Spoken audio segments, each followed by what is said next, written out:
Hello friends, आज के video में हिंदी व्याकरण का 2 चैप्टर से मैं बता रहा हूँ। तो हिंदी व्याकरण का 2 चैप्टर जानने के लिए इस वीडियो में शुरू से अंत तक बने रहिए। और इस वीडियो में शुरू से अंत तक देखने के लिए आप लोग का धर्मराज फ्री एजुकेशन चैनल की ओर से आप लोग का स्वागत है। देखिए, चैप्टर का नाम है वर्ण विचार। चैप्टर का क्या नाम है? वर्ण विचार, यानी वर्ण का परिभाषा क्या होगा।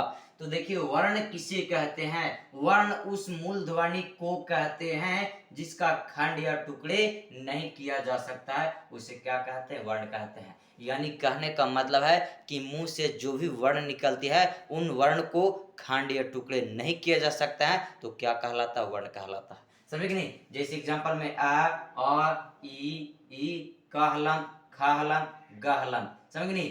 तो आपको देखिए, क हलन यानी का बोलकर देखिए, का अंत में किसकी ध्वनि आती है? आ का।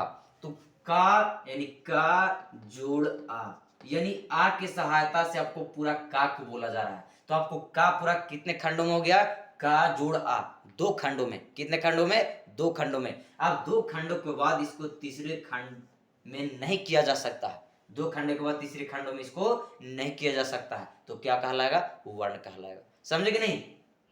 उसी प्रकार से आपको च है, चाहलन यानी चा बोलकर देखिए, चा यानी चा यानी आ की सहायता से पूरा चा को बोला जा रहा है। तो चा जोड़ आ यानी 2 खंडों में टूट गया। चा जोड़ आ यानी आपको 2 खंडों में टूटा। अब 2 खंडों के बाद इसको तीसरे खंडों में तोड़ा नहीं जा सकता है, तो क्या कहलाएगा? वर्ण कहलाएगा। समझ नहीं? तो आपको जो का हलांत, खा हलांत, गा हलांत जो लगा हुआ है, हलांत का मतलब है कि आपको खंडीय टुकड़े हो चुके हैं, अब उसको खंडीय टुकड़े नहीं किए जा सकते हैं। समझे कि नहीं? उसी प्रकार से देखिए, आपको मदन, मदन, मदन कितने वर्ण है? 3 वर्णों में लिखा गया है। कितने वर्णों में? 3 वर्णों में। अब इसको देखिए, माँ, माँ बोलकर देखिए, यानी अंत में किसके साउंड आती है? ध्वनि आती है आ का। तो माँ जोड़ आ हो जाएगा। द बोलकर देखिए, द यानी किसके ध्वनि आती है? आ का। तो द जोड़ आ हो जाएगा। समझ कि नहीं? अब ना बोलकर देखिए, ना यानी ना आपको आ अंत में ध्वनि आती है, तो आ हो जाएगा। यानी पहले से मदन 3 वर्ण थे, अब 3 वर्णों से टूट कर कितने वर्ण में आ गए? 6 वर्ण में। कितने वर्ण में? 6 वर्ण में। अब इसको खंड या टुकड़े नहीं किए जा सकते हैं। 6 वर्ण के बाद 7वें वर्ण में इसको नहीं किया जा सकता, तो क्या कहलाता है? वर्ण कहलाता है।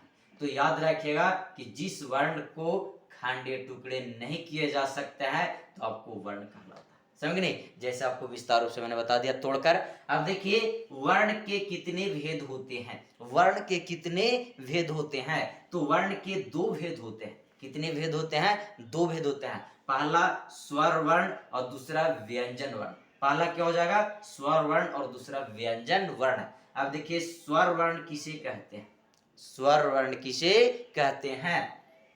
जिस वर्ण का उच्चारण बिना किसी दूसरे वर्ण की सहायता से बोला या लिखा जाता है, उसे स्वर वर्ण कहते हैं। जैसे आ ई, समझ नहीं? पूरा आ से लेके पूरा औ तक 11 वर्ण जो है, ये बिना किसी दूसरे वर्णों की सहायता से बोला या लिखा जाता है। यानी कहने का मतलब है कि मुंह से जो भी वर्ण निकलती है या शब्द निकलती है, समझ नहीं,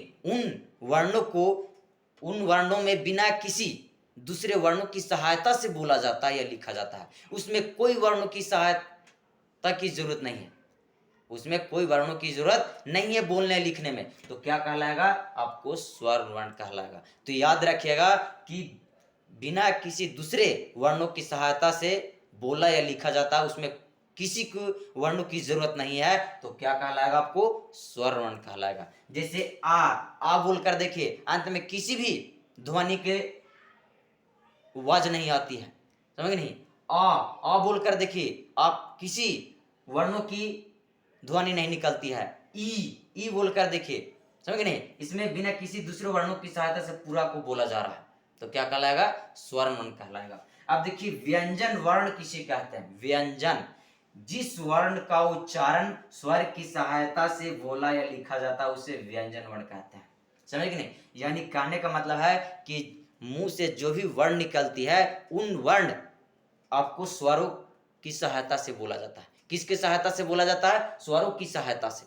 तो क्या कहलाएगा? व्यंजन वर्ण कहलाएगा। जैसे देखिए का बोलकर देखिए अंत में किसका ध्वनि आती है? आ का, और वह क्या है? स्वर वर्ण है, यानी स्वरों की सहायता से पूरा का को बोला जा रहा है। खा बोलकर देखिए खा, अंत में किसकी ध्वनि आती है? आ का, यानी आ की सहायता से पूरा खा को बोला जा रहा है। तो आपको खा जोड़ा यानी खा पूरा आ की सहायता से बोला जा रहा है। आ क्या है? स्वर्ण वर्ण है, समझ नहीं? तो क्या कहलाएगा? व्यंजन वर्ण। तो याद रखिएगा कि जिस वर्ण को आपको स्वरों की सहायता से बोला जाता है या लिखा जाता है तो व्यंजन वर्ण कहलाता है। ला बोलकर देखिए ला जोड़ आ, यानी आ की सहायता से आपको ला को बोला जा रहा है, तो क्या कहलाएगा? व्यंजन वर्ण। समझे कि नहीं? उसी प्रकार से पूरा का से लेकर हा तक ये व्यंजन वर्ण है, समझ कि नहीं? और व्यंजन वर्ण का से लेकर पूरा हा तक आपको स्वर वर्ण की सहायता से बोला या लिखा जाता है। और व्यंजन वर्ण की संख्या कितनी होती है? 33 होती है। कितनी होती है? 33। और 33 आपको स्वरों की सहायता से बोला या लिखा जाता है, समझ कि नहीं? तो इस वीडियो में शुरू से अंत तक देखे होंगे तो आपको बिल्कुल समझ में आ गया होगा, समझ कि नहीं?